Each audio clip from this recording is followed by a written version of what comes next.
Shalom and good day all, this is Tehillim29 back again for manga I have recently read through. And first of all, I'll go through the list of manga and the volumes that I've been reading through. Starting off with first things first, being Fist of the North Star. And I've got all the way up to volume 11 there, which is presently available at this time. Who knows, by the time this video goes out, I might have the next... Hopefully I'll have the next volumes connected to this series. So we've got 8, 9, 10, and 11. And with these particular volumes, they center, of course, around Kenshiro. And also it addresses a little bit more in relation to the character's past. And also his past with some certain people within the story. One character being Rao. We also have Yulia, to which we see that her character actually returns in the story, but not in a way that you expect. So moving into the next thing, and that is the Cat-Eyed Boy, Volume 1 and Volume 2. There are only 2 volumes to this particular series, as it encompasses all of the stories connected to the Cat-Eyed Boy.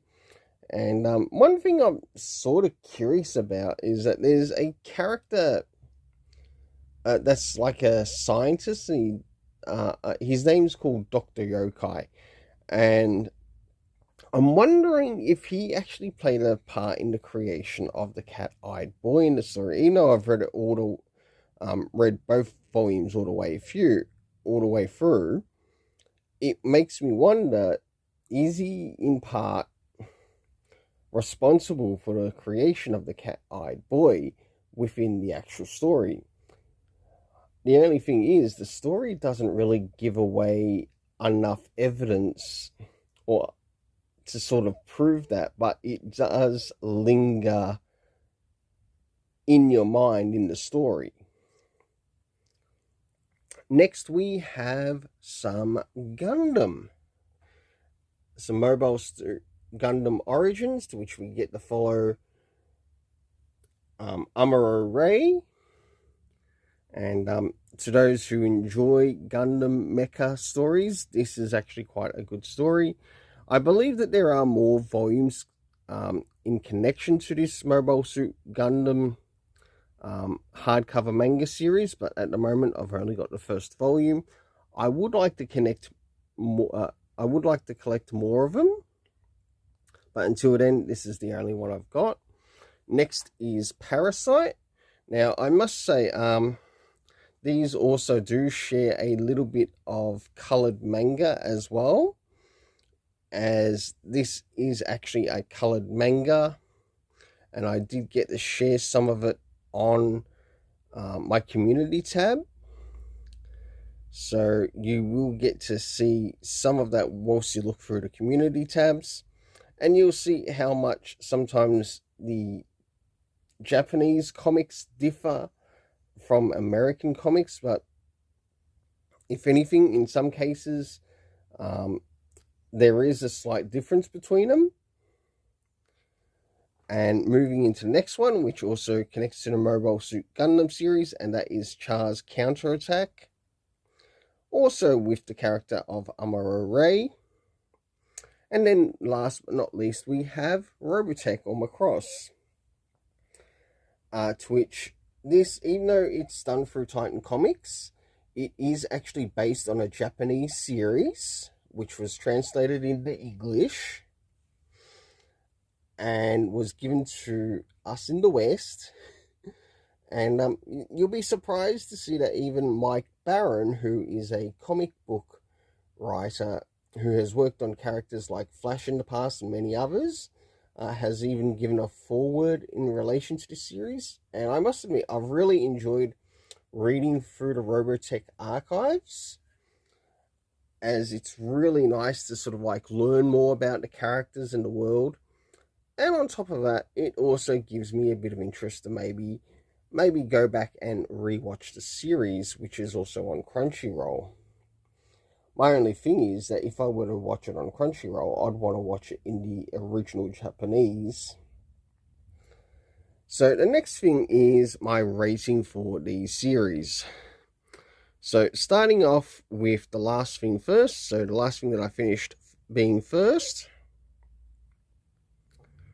So the first 3 volumes of the Macross Saga, we get a bit of a background into the character of Rick Hunter. And I know that this weekend, whilst I do go to the city, so I'm basically doing this video around the second week of February, as reading this sort of covers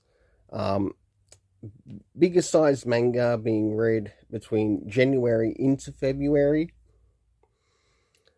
And for this, even though we get quite a bit of backstory into the character of Rick Hunter, we also meet Lisa Hayes and a number of other characters.